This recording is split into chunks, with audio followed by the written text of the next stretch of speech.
Call this meeting of the Executive Board to order for Northwestern Indiana Regional Planning Commission. Please rise for the pledge to the flag. I pledge allegiance to the flag of the United States of America, and to the republic for which it stands, one nation, under God, indivisible, with liberty and justice for all. Okay, thank you very much for being here on this rainy morning. Number of things that we have on the agenda, but we're going to start out with a presentation on the making of shifting sands on the path to sustainability. It's too early to say that one. Patricia, please join us. We look forward to your presentation. Thank you so much. I just had to put this bicycle on that machine. Mitch gives those to everybody. You might be the first person I saw wear one. And an Irish one,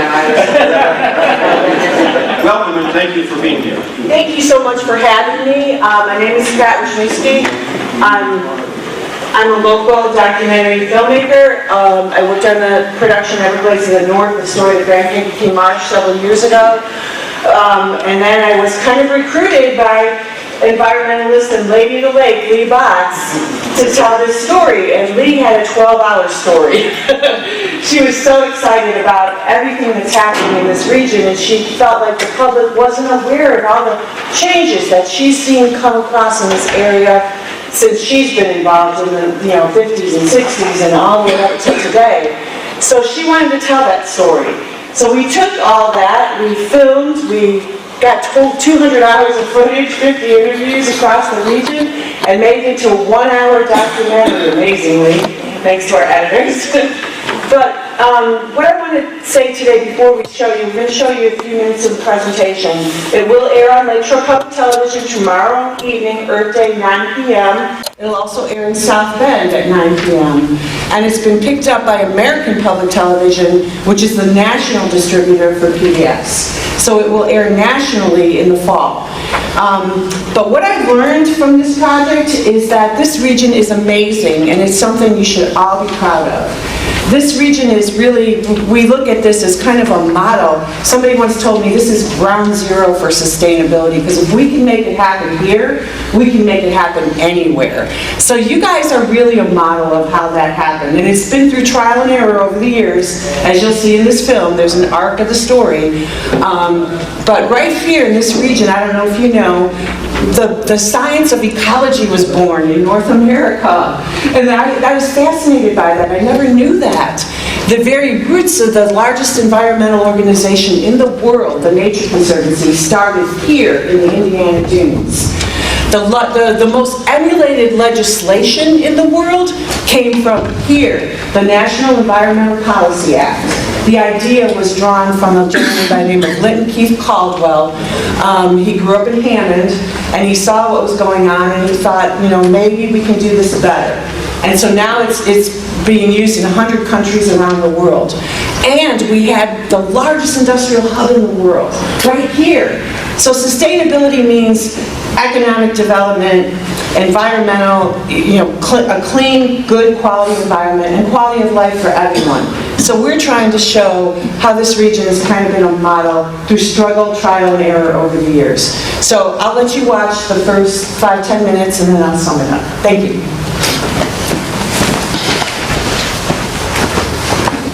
Would find a perfect location for their industrial expansion. Industry brought in prosperity, jobs for the future, but the cost of that was heavy. The area was deemed to be one of the most polluted in the country. Literally, there was nothing living in the river. This collision of nature and industry would inspire ordinary citizens to take action.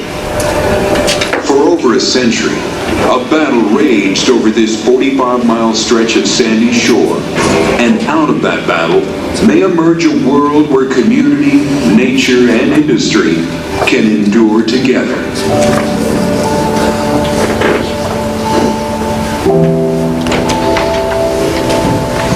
Shifting Sands on the path to sustainability was made possible by the Legacy Foundation, the Ephraimson Family Fund, the Richard H. Driehaus Foundation, the Knight Fund at the Legacy Foundation, the Porter County Community Foundation, and other sponsors.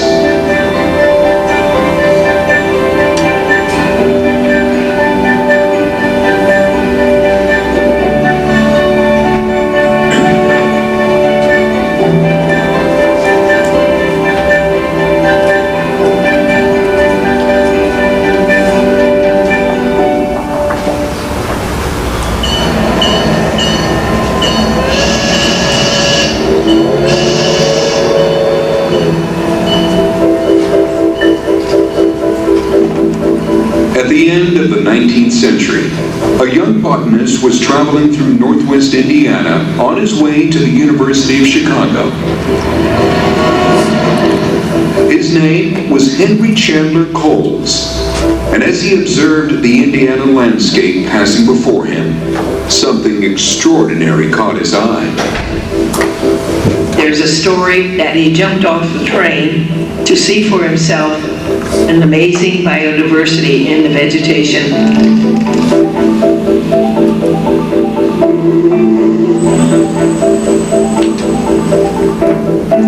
This area was known as the Indiana Dunes, and its terrain and sheer variety of life were unlike anything Coles had ever witnessed.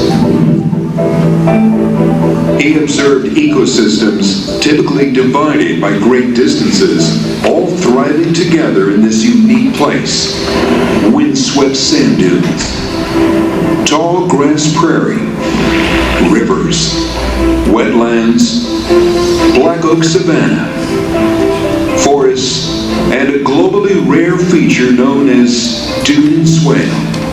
The dune and swale topography can easily be compared to corduroy, with an up and a down and an up and a down, and all of these ridges being parallel to each other.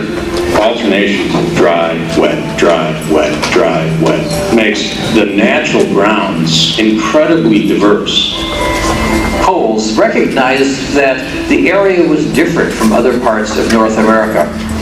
He saw that the dunes were a common meeting ground of plants from all directions. Coles came to this realization thanks to childhood walks through the woods with his mother. During these walks, he developed a connection with the environment, and his mother taught him the names of plants and how to read changes in the natural landscape. Now, as an adult, Coles saw in the Indiana Dunes a full-scale ecological laboratory that was constantly changing before his eyes.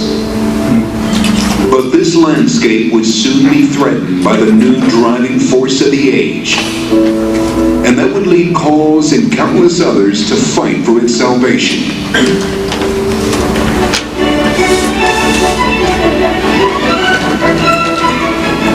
By the late 19th century, the wheels of industry had already been turning in nearby Chicago. It was the fastest growing city the world had ever seen. The young city personified the modern era with its steel-framed skyscrapers, and it was the nation's transportation hub, with more railroad tracks radiating from it than anywhere else in the country. The product made could be distributed. It was an ideal location for industry. One industrialist to notice the advantages of the area was John D. Rockefeller. Rockefeller wanted his Standard Oil Company to build a refinery in Chicago, but there was a catch.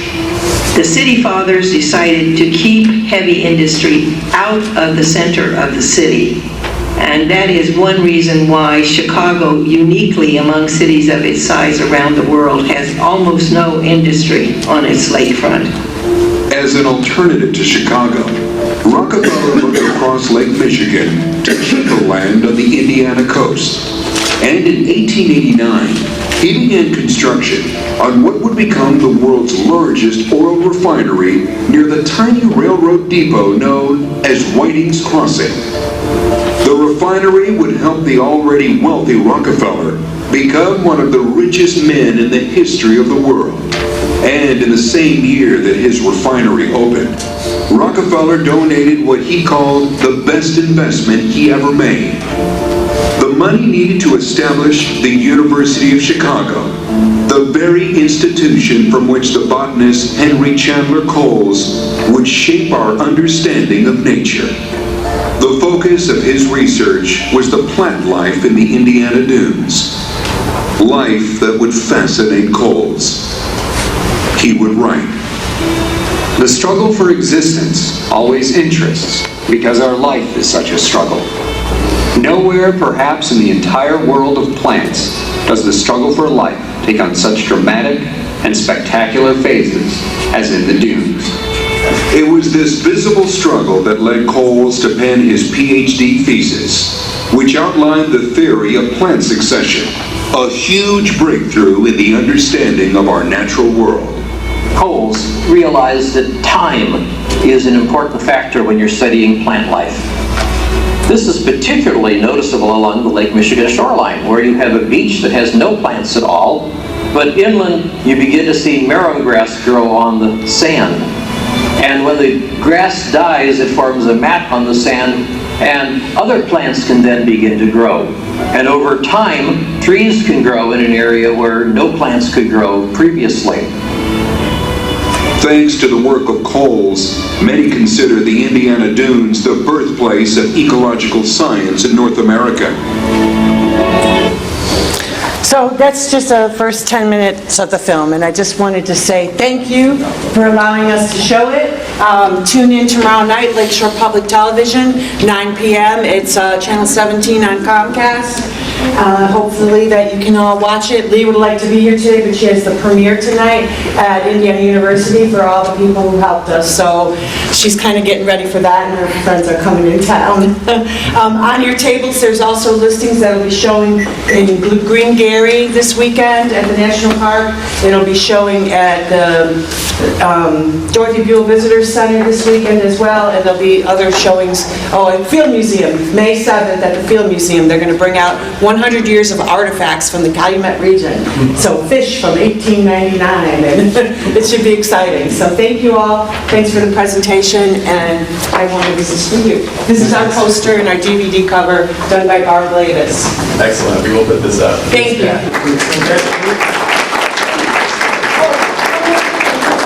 To build an educational component around this, and we are still looking for funding for the educational component. So if anybody's interested, see Ty.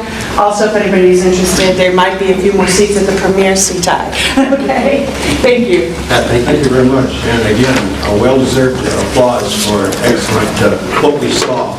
Thank you so much. Can't wait to see the whole thing. Thank you. If I could just add very quickly, Pat's responsible also for the Everglades of the North production. You've seen that about the Kankakee March and the Kankakee River. So, and that was very well received. So we now have two excellent documentaries that really frame the top and bottom of the Mersey region. So very excited about this being finally. Okay. Thank you very much. Item number 3 then, we'll move down the agenda to the approval of the minutes. I assume everyone's had an opportunity to review the minutes of the March 17th Executive Board meeting, and I would be glad to entertain a motion to approve those minutes, if so. I have a motion and a second. All those on the Executive Board in favor, please say aye. Aye. Those opposed, same sign. Okay, minutes are approved. One or two items that I'd like to bring to your attention under number 4. We have an ongoing project, and that is to fill our committees under the new committee structure. We've had some responses, and thank you to those people who have responded, but we need a few more responses in order to proceed. So we're passing around, or Mary's passing around a sheet that has some choices for you to make as far as membership opportunities. We'd really appreciate it if you would contemplate that piece of paper very carefully, and please return it to Mary at the end of the meeting so we can have an idea. And you'll notice at the end of that sheet on the back, there is a box to check. We know you all want to serve your commission in some way, and if you're at a loss to make a choice, please check that box and we'll assist you in making a committee assignment. So if you're uncertain, why, we stand ready to brace up your choices. So no problem there. Would like to send out a attaboy to the Chicago South Shore South Bend Railroad on their branding of the South Shore car and the 50th anniversary of the National Lake Shore. Anybody seen that car knows that is exemplary work, and it's very well deserved and very much appreciated. Also, they're in their pilot program for the bikes on trains now. Congratulations to the railroad on that initiative. We certainly hope that takes hold, and it certainly has gendered a lot of discussion in my area, and I assume in others. So, two attaboys to CSS and SB this morning. Are there any questions on the sign-up sheet? I think it's fairly self-explanatory, but there are also job descriptions for the committees that we have. Mary, does everybody have those? Okay. So if you have a question, a specific question about what a committee does, you can refer to that. And as I say, there's a catch-all at the end. Like any multiple choice test, there's all of the above. So just check that one and we'll find a spot. We appreciate everybody serving their commission. With that, I think I'll turn the floor over to our chair. Thank you, Mr. Chair. Let me grab this from you. Certainly. I just have, well, first of all, welcome to our new NERC space. The dimensions haven't changed, but the look is slightly different. This is the first time, of course, we've met here since we've had a place remodeled. I sent a letter to the Construction Advancement Foundation to Dewey Pearman, thanking him for their generosity for hosting us these months while we were waiting to get back into this space. They've been very gracious with their resources, and we greatly appreciate it. So here we are. There's some things that are still a work in progress. These projectors on the ceilings are not connected yet. There's dangling cable, etc. But I think we're going to be very happy with the new space. The tables are much more mobile and workable, and I think this will serve us very well. So here we go. Go ahead. So is the forum still over there, or is the forum over here? The forum is now completely back this way, and so this space has now been gutted where the forum was. And I don't know what the plan is for who's going to go in there. I'm not sure if they have that set yet. But the forum is now, as you come in immediately to the left, and then we're just to the right of that. So the forum and NERC occupy the same footprint of where NERC used to be. It's working great. In fact, the only thing that we wish we'd done differently in talking to the forum is the relationship between the forum and NERC was so good during this construction when we were all sharing office space. We wish we had put an access door between the offices just to keep popping back and forth between the two offices. So it's been a really good relationship. Yeah. And feel free to wander back and go see what they've done back there. The conference rooms, we have 3 within the NERC space and then 2 larger conference rooms that we share with the forum.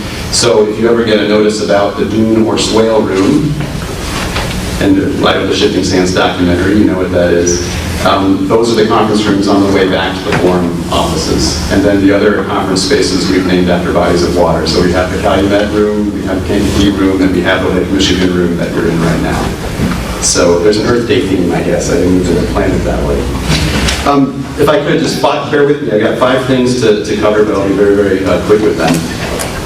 First of all, the 2040 Update Companion, Mitch, that's your cue. He's got printed copies for you. This was already adopted by the commission, but we have the full copies for you. So you'll have a lovely copy to take home and put by your bedside. That is just bringing us up to date from the 2040 Comprehensive Regional Plan. You may have seen some of the press, like CMAP, this is our counterpart in Chicago, is engaging in their 2050 plan. We'll be doing that a little bit later to go to that scale. But this is the update that is a supplement to the 2040 plan we already have, so you've got a copy of that. Just a note, too, that reminds me that the May 19th meeting we'll be scheduling as a full commission meeting. Normally that would have been in April, we'll be doing it in May. And the reason for that is we have one addition to this update, which is the I-65 ad lanes, and I think some other things related to that. And that's not required to have a full commission, but we'd like to get a full commission if we can for changes to the plan. So that's why May 19th will be full commission. Thank you. That's right. That's sorry, I made a payment, but The GLTT, the proposed rail line that goes around Northwest Indiana, it's controversial. Is that part of the 2040 comprehensive plan? It's not, but that was my other item on here, so thanks for the segue right into that. I know a lot of folks are concerned about the Great Lakes Basin rail, so let me say a few notes about what the Surface Transportation Board's role is, what NERC's role is, and then the overall process. We had a really good meeting with the Surface Transportation Board staff just last week. That's the National Independent Federal Board that's appointed to actually approve this project. So they're the ones that are running the meetings all across the region, and all the comments go to the Surface Transportation Board.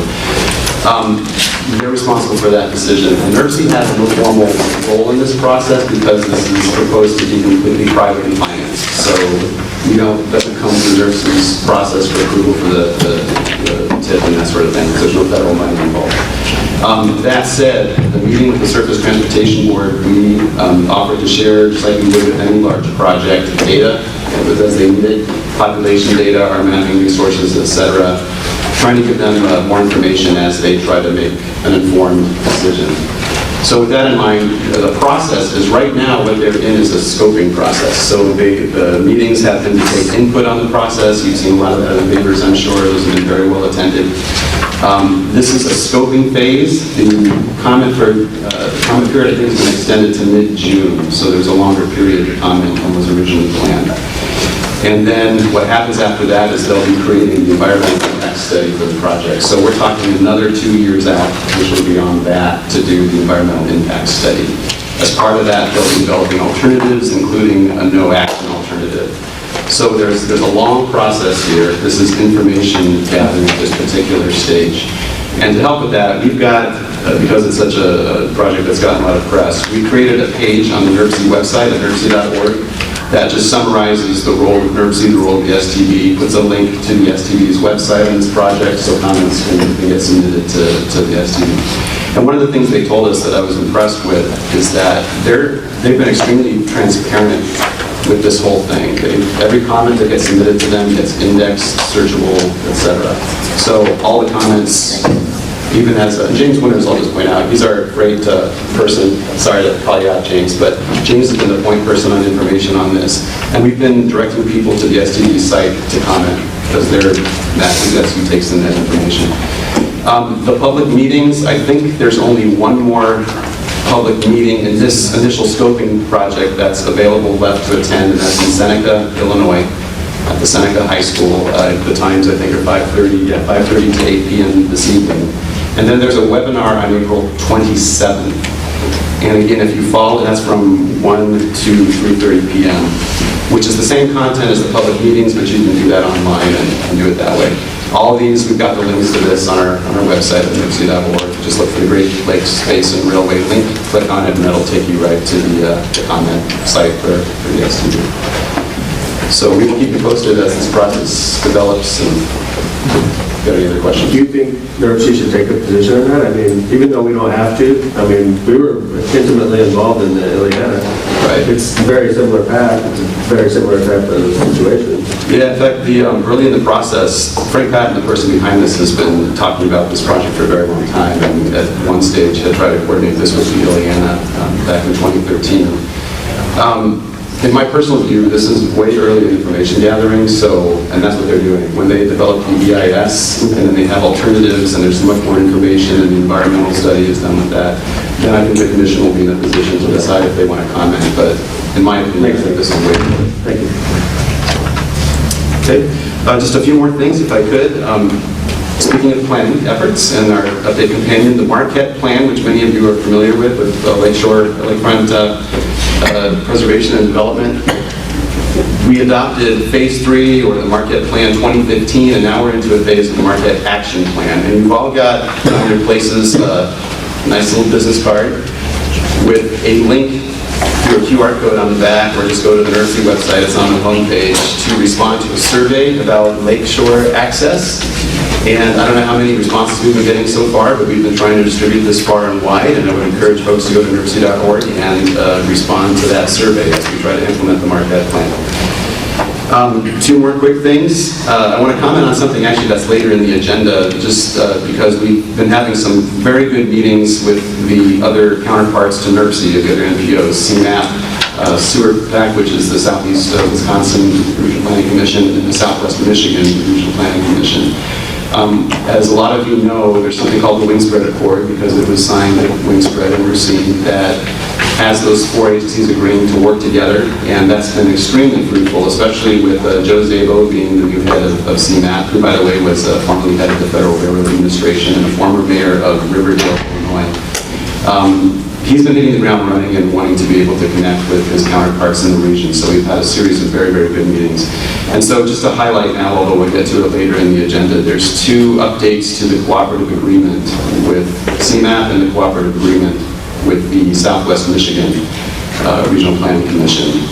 And it just underscores our commitment to work and share information with those two agencies. So I've been really pleased with that cooperation.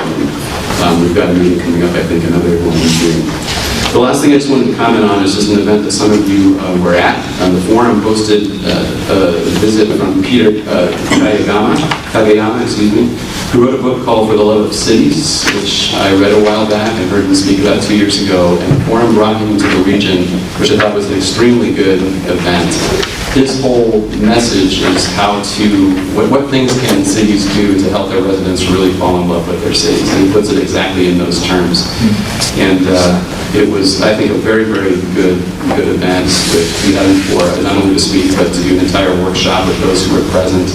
And I'm looking forward to some of the outgrowth of that effort, because I think it's just like so much is happening in this region and so much dynamic activity that's been happening lately. He just added one more spark to try to celebrate what's unique and special about Northwestern Indiana. So I just wanted to highlight that. I think there'll be some coverage in the press coming soon about the small grant program that they did in conjunction with that. And just wanted you to keep your eyes open for what grows out of that event. That's the items on my list. Thank you, Mr. Chair. Thank you, Mr. E.D. Environmental Management Policy Committee, Mr. Benson. Okay, thank you. The Environmental Management Policy Committee met, and the public comment report on the Deep River Portage Burns Waterway Watershed Restoration and Management Plan. Stevens? Good morning, everyone. It's closed. So yes, we did a 30-day public comment period for the Deep River Portage Burns Waterway Watershed Management Plan.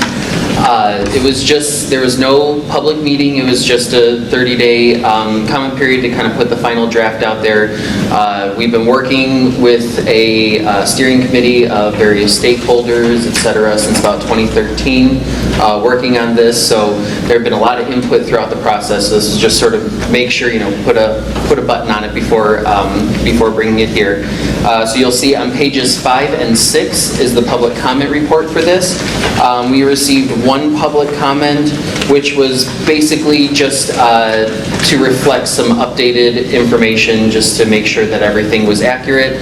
That change was made. It was not considered significant, basically, changing which means changing kind of the intent of the document or anything like that. It was just kind of just something to update the information, make sure everything was accurate. And that was it.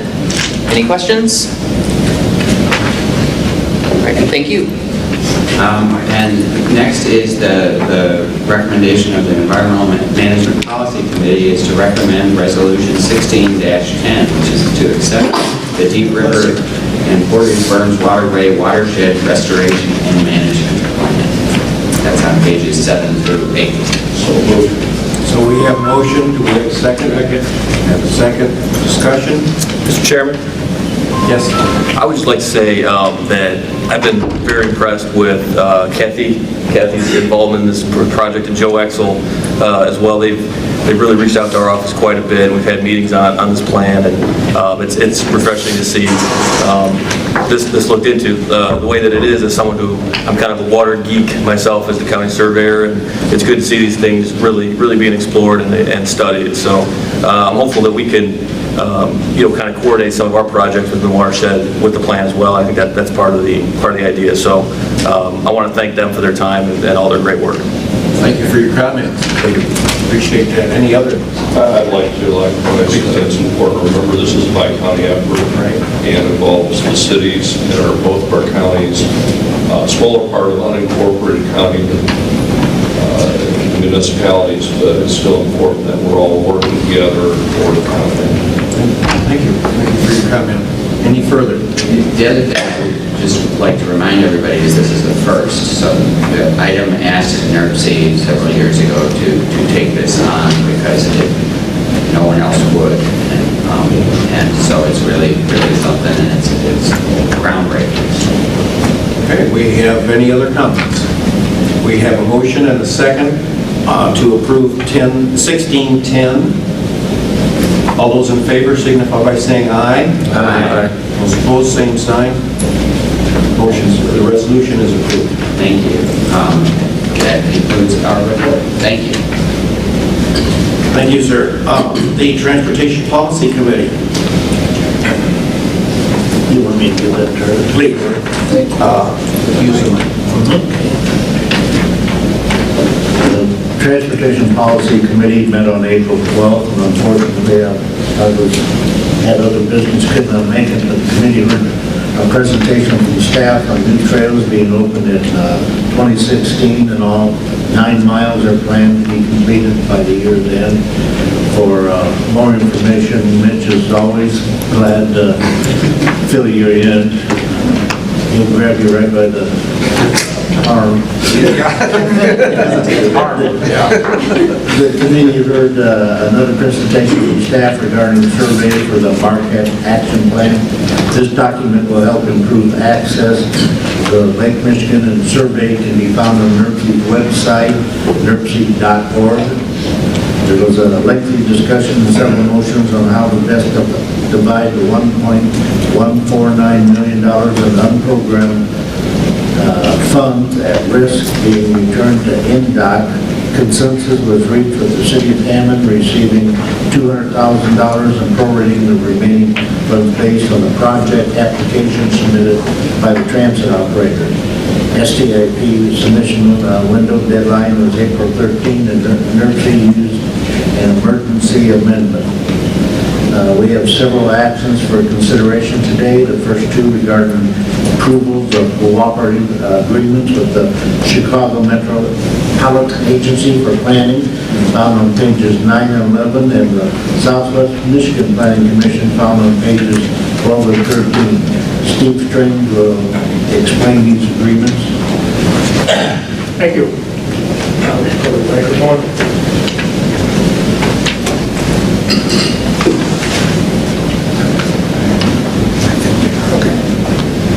Historically, we've had agreements with our sister agency, the Chicago Area Transportation Study, which is now CMAP.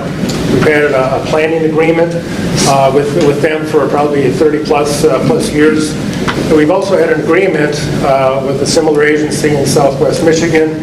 What it does is tell the agencies how we're to cooperate and collaborate and share information and attend each other's meetings and all those good things. And so there isn't anything of serious consequence here. It's just how we collaborate across the state line into Michigan and into Illinois. I believe these agreements have partly been signed, so we trust you won't make any little changes in them, but we'd ask your blessing on these, if you would, the one with Chicago Metropolitan Agency for Planning, and also the Southwest Michigan Commission. I don't know that we've got a resolution here, do we?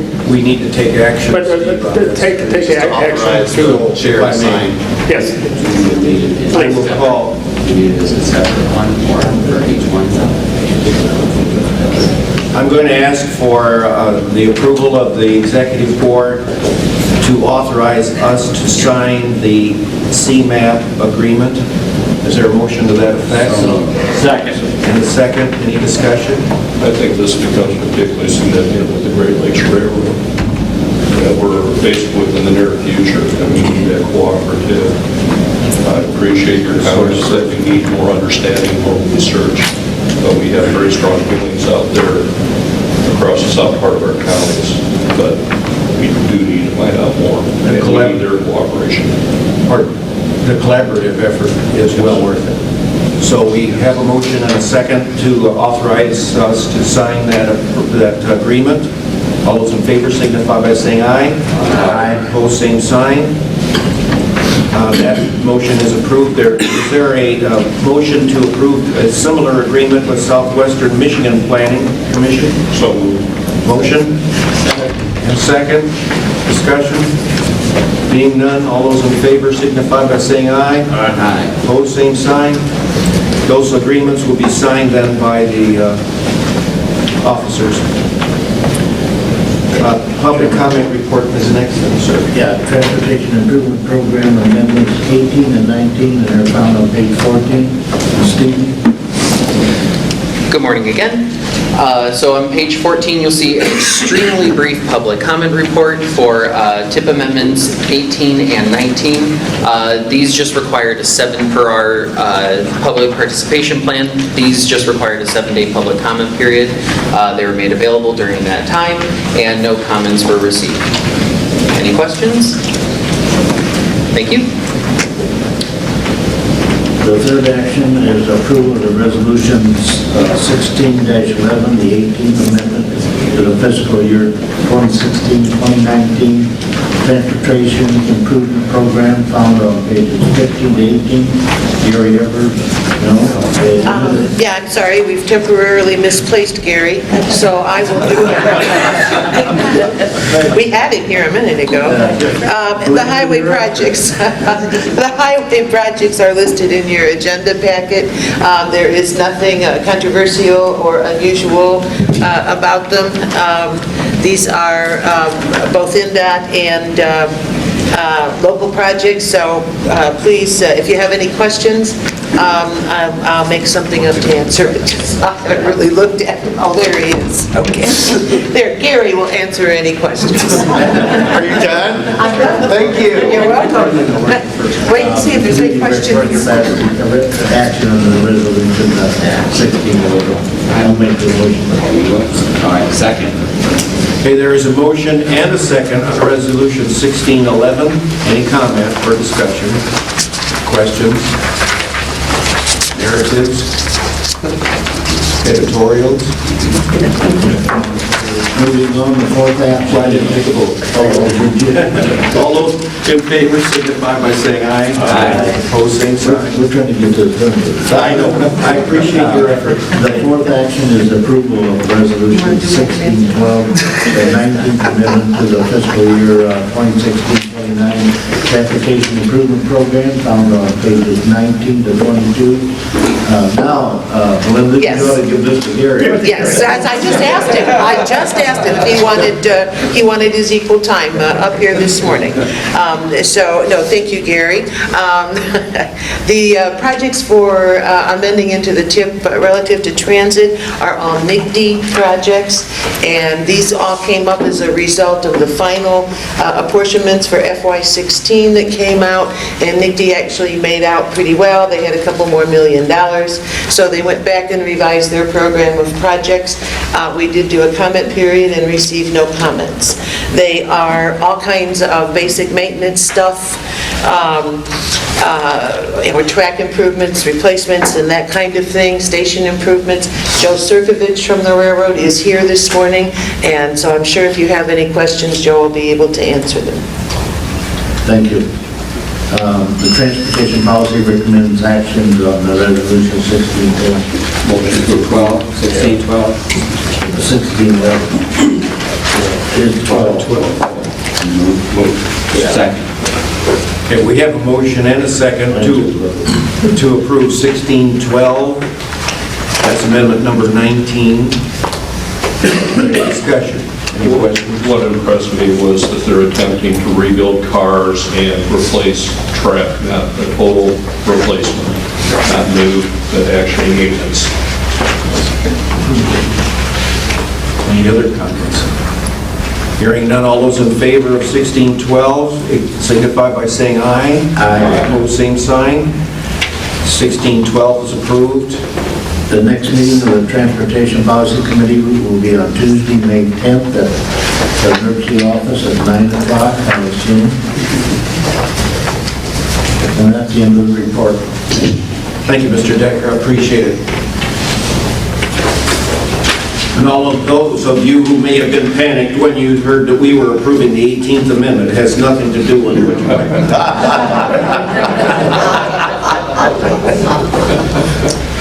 NDOT, Mr. Powers.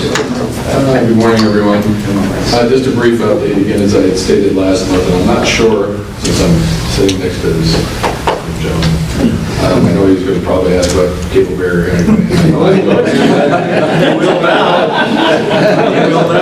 I drive into Indianapolis often, so 65, which has a lot of it, you may have noted, there's one large area, in fact, the exact location I was just asking about last night, because I was coming here. I like the fact you think about it though, right? Because I look for it, because I know it's important and it's working. And again, this just, I guess my passion is coming from more of a municipal setting. I understand we've actually been talking in that regard, is not being a macro agency and being engaged where we should be. And I guess that's to the point I just want to be known for someone who listens and reacts when I need to. And so when you see it, I want to see it. So noting that, I think I may have noted last month that we had a parts issue relative to some of the barriers, and there's some unique, you know, again, I think I equated to it being a country-born barbed wire fence. It is very similar. And we had an issue with the delivery. About half the parts made it, the other half will be here this month. So the barrier you see down should be corrected. I guess I think in a week or so. There is one large area I know about, probably 200-300 yards. A truck must have went through there just taking it out. Is my guess. That we usually don't hear how it went out. We just know it's down. And it's normally the result of an accident. With that also, you probably saw the same improvements, the marking someone added on US 20 around the Renaissance School between 35 and 39 that I was asked about at the last meeting. That's been done. Again, that's preliminary to the actual project that's coming in. I believe 17 is that correct, Matt? To do the added the turn lane or center turn lane in that area. So we've done that. You probably noted we got one question already this morning. Construction season is well underway because the orange barrels haven't grown out of the pavement, and that's a good thing. I just want to, I know it slows people down. You know, I always like to see if we can just put up renderings everywhere of what it would like after. You know, maybe just keep that positive attitude. It's going to be for all of our benefit when it's done. But beyond that, our maintenance work program for the summer, spraying, seeding, crack sealing, potholes, crack seal, or excuse me, where was I at? Bridge maintenance. Gosh, I'm trying to think of what else we got. Pretty much some of these. Highway 49. Exactly, yes. I was going to say, barrels are everywhere, and we are fully engaged and out of winter. That was a very wild storm we had a few weeks back. There was going to be one, I guess that was it. We dug out of it, but we came out okay. And again, LaPorte is getting it together. It's pretty cool. So I think that's about it. Like I said, more of an update perspective, and just if you have any questions, let me know. Oh, and I have Lindsay West, our capital program director, is here, and Matt actually our communication director. So if I don't know, they will. In fact, they'll probably know I won't. Good morning. Thank you for being here. Could you comment to me on what is actually happening on US 41 from 135th to US 30? I know the Times newspaper was informed about that, and the town of Cedar Lake never received any information, and it was printed in the paper before we knew about it. Yeah, I can speak to that. I just was talking to Tony earlier this week about that. I think there was a miscommunication in the town of Cedar Lake that they were on the pre-con, so there was some miscommunication there. We resolved that now. In terms of the Times hearing before you guys did, I still may have checked on who talked to the Times, certainly nobody in that I can find. So, you know, possibly a contractor that isn't really supposed to do that, supposed to reference us. So that information I don't know, but we corrected the communication issue with Cedar Lake, and obviously we apologize for that, but we're working to not see that happen in the future. Any other comments? Anything to be brought to the attention? I would like to thank Rick and Matt for their help with the fueling cards with the National Lake Tour. Thank you very much. Took a while, but we finally got there. Yeah, you did. Mr. Chairman? Yes, sir. I would also like to thank Rick. Coming up is Pyrotechnics Guild International. It's one of the largest fireworks shows that you ever see. It's coming to the port. And Rick was, we needed, because we moved it across the street from the fairgrounds, we needed to close the state highway. ATF kind of picky about how we put explosives across that highway. And so we asked Rick if it's possible. It was. We're working with him now to get it closed and the spots that we need to close. And I want to thank him and everybody in the whole county. Would like to personally thank you. It's a great event. It will be. Any other comments? I'd like to personally thank NDOT for their work on 49. Those people that are upset that come to us at the board level are told specifically that the illness was much more severe than the cure. The cure may hurt, but the illness was much greater, and we certainly appreciate the prompt action on 49 for all the communities along that road. It's a very, very busy highway, and we appreciate that. It was in sad shape. Since everybody's complimenting, I just want to say thank you as well. When I first became a commissioner,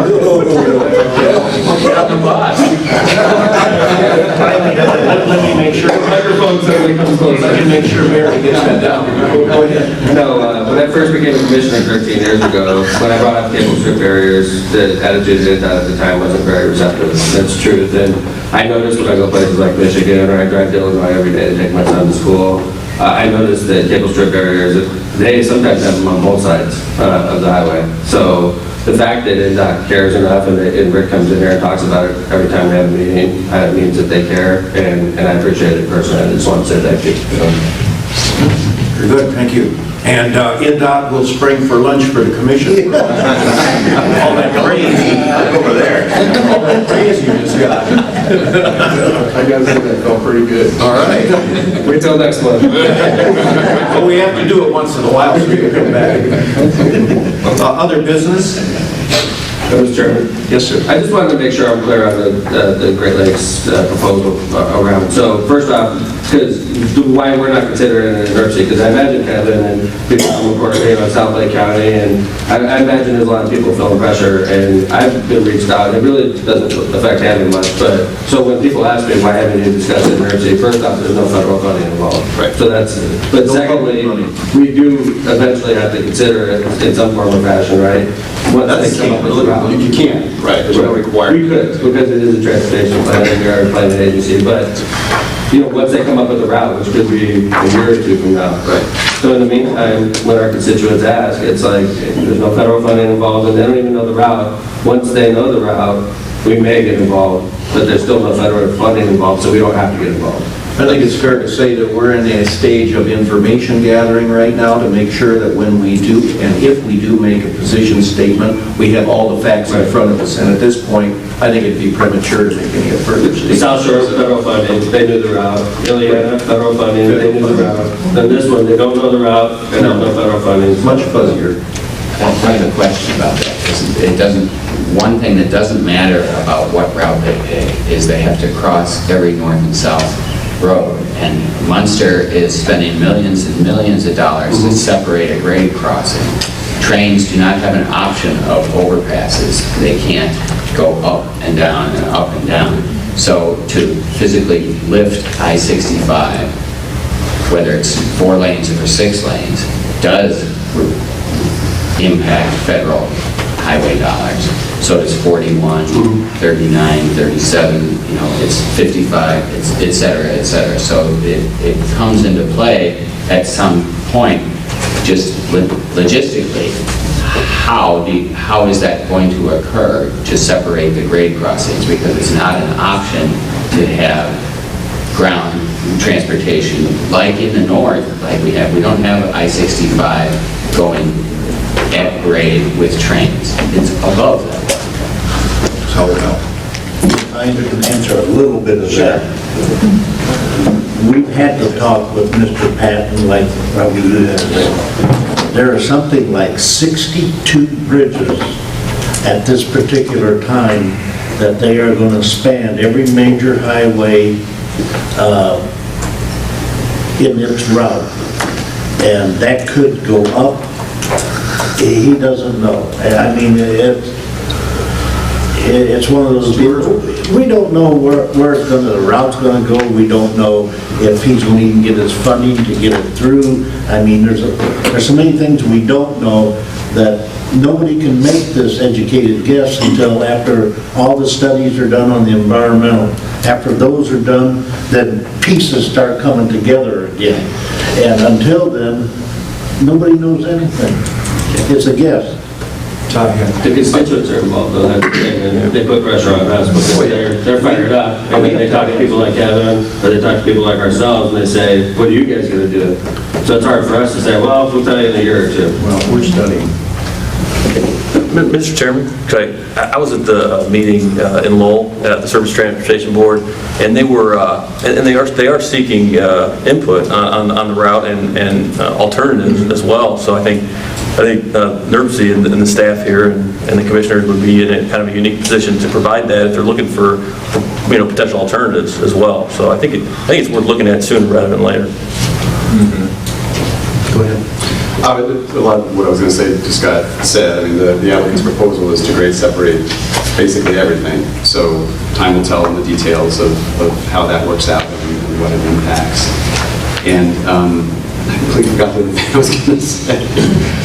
I'm completely blanking. But yeah, I just think, we're looking at it very closely. We've started plotting. Oh, and thank you. I just reminded the road I was going to say. Lest they get confused as other people watch this on cable or something. I want to be clear, it's not as if there is a route proposed. It's just not, just to clarify, there's not a finalized route. And part of that EIS, as I said before, will be a list of alternatives, as Mr. Emerson just said. So those alternatives will be identified. The route could shift within some amount of variation, et cetera. But we are, just to assure you, we're taking an active role in plotting this. There's a great file for those of you that can play with this sort of thing with Google Earth. There's a KMZ file that's available where you can plot this directly of the proposed route and its crossings right now. We've been working to map that against our data to show population proximity and that sort of thing. So we are actively trying to explore it, and we're not just sitting back to kind of see what happens. It's just until that data gets rounded out and the details come in, there's not a whole lot to really recommend or jump forward on.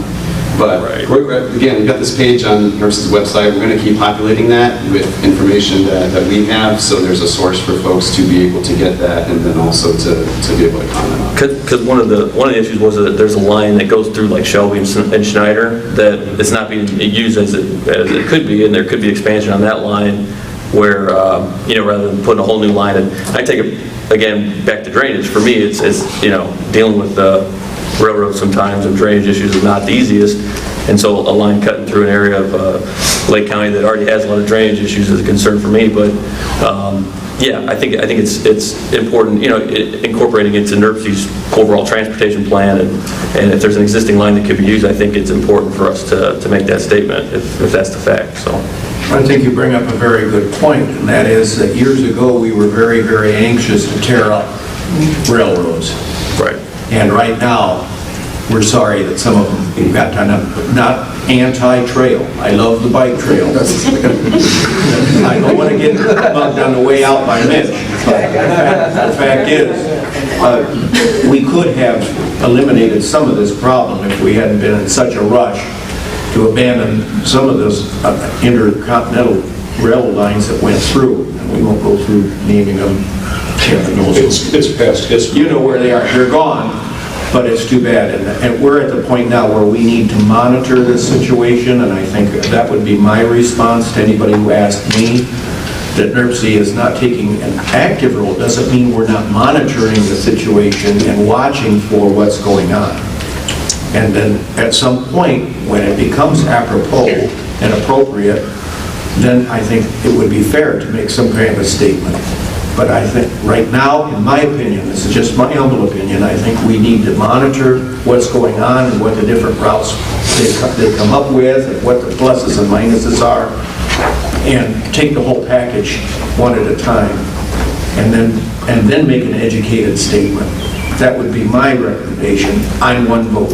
So that is the way I respond when people ask me, and being from Porter County, people have asked me quite sure.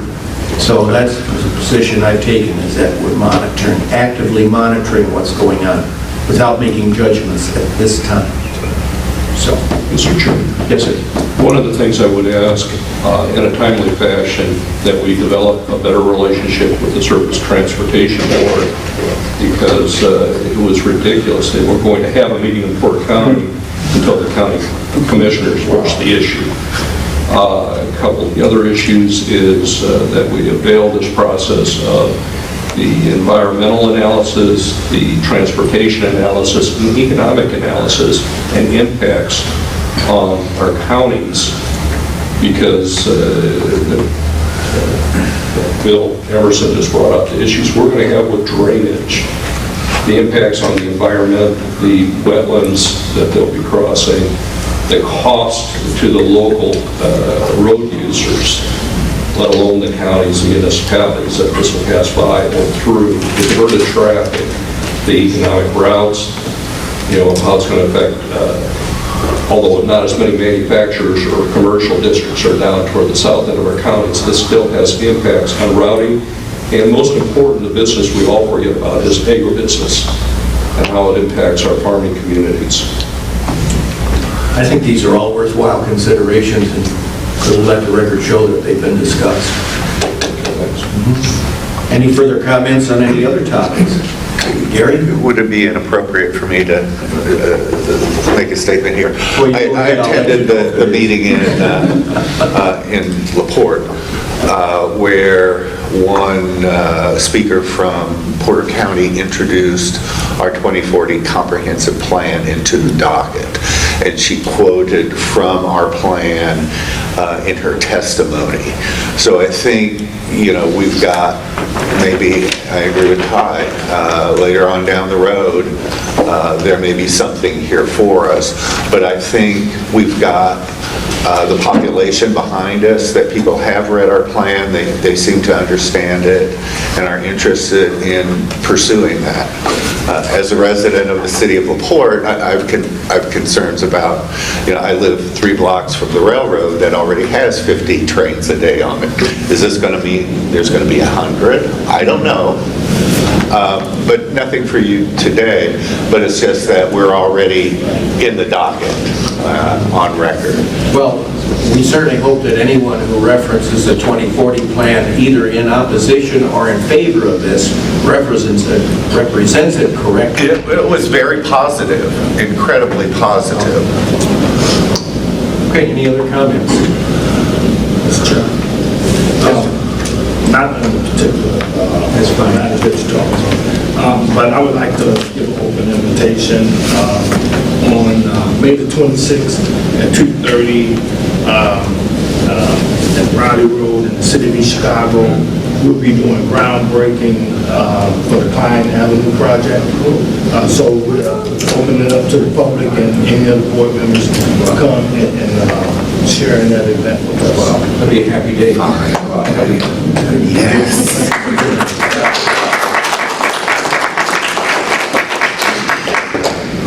What times again? 2:30. May the 26th, 2:30. May 26th at 2:30. Riley Road. On Riley Road. You won't miss it. Once you make it to Riley Road, you won't miss it. Look for the party. Yes. Okay, any other business by the executive board? Otherwise, I'll shift to the public comment. We have Mr. Nowacki. Yes, sir, please step forward. Thank you.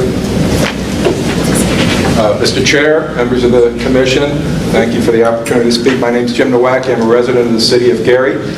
And I read so much about the conversation and legislation down in Indianapolis. I hear a lot of conversation at the commission meeting today, particularly concerning roads and the condition of roads in the state. I think there was the solution, I guess, was determined that we raise a wheel tax because the conditions of roads in Indiana as compared to adjacent states are in such a disparity that we just need to spend more money on roads so that we can get them up to shape. And I would contend that there is zero correlation between the amount of money spent and the result getting, not just in roads, but in other aspects too. For instance, we can spend $40 million on the Route 12 and 20 rebuilding, and 2 years later, the road is falling apart. I would direct Mr. Powers to go right to Broadway and 4th Avenue and ask him to determine which is the newer road, because Route 12 and 20 looks as bad as Broadway, and we're talking about Broadway has to be replaced. This road is only 2 years old. Drawing another comparison, and I was glad Mayor Copeland brought it up, back in '86, we spent $250 million building the Klein Bridge extension, the Klein Avenue extension. 22 years later, the road was unfit, unsafe, had to be destroyed. In present dollars, that $250 million would be about $500 million today. I understand that the new road, the new bridge going in is going to be about $90 million done at, as a toll road. Compared $90 million to rebuild a bridge that in present dollars, when they built it in '86, cost more than 5 times as much. Where was the money was wasted?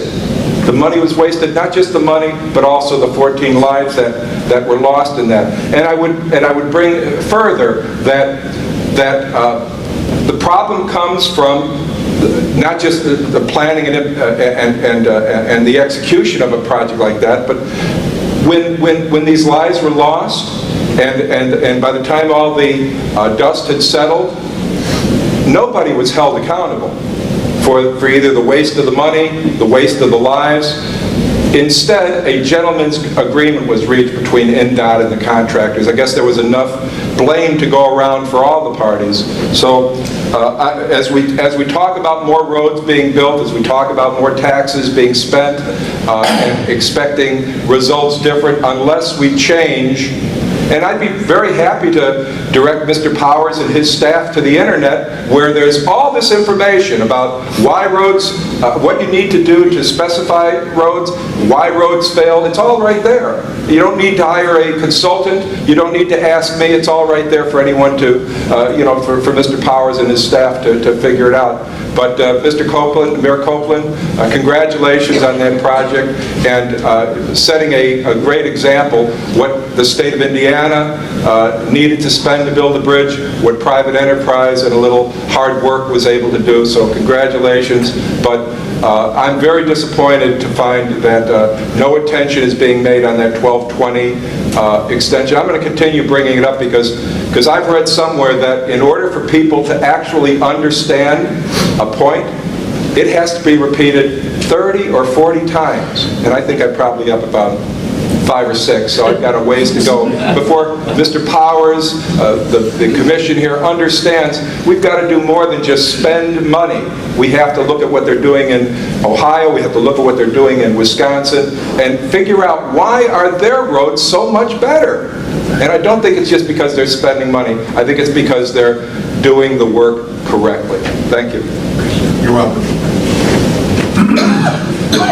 Are there any announcements? Bob, do you have an announcement? Yes, I got a couple. I thought I'd give you the floor right away. All right, first of all, Lake County Solid Waste, which spearheads Lake County's Solid Waste District Household Hazardous Waste, will start their first program of the summer, Saturday, April 30th, from 9 to 2 at Hudson Campbell Center, 455 Massachusetts in Gary.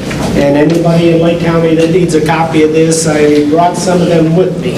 Also, tomorrow morning in the town of Schererville, The 19 municipalities will be meeting there, and our program will be to the continuation of our discussion about how tax appeals for big box properties are being handled and the potential of loss of revenue to each of our communities. And if any of the elected officials in Porter and LaPorte County would like to come over there and hear our discussion, it might help you move in a direction to help your communities. Thank you, Bob. Any other announcements? Just a happy birthday to Richard Leverett. who's sitting next to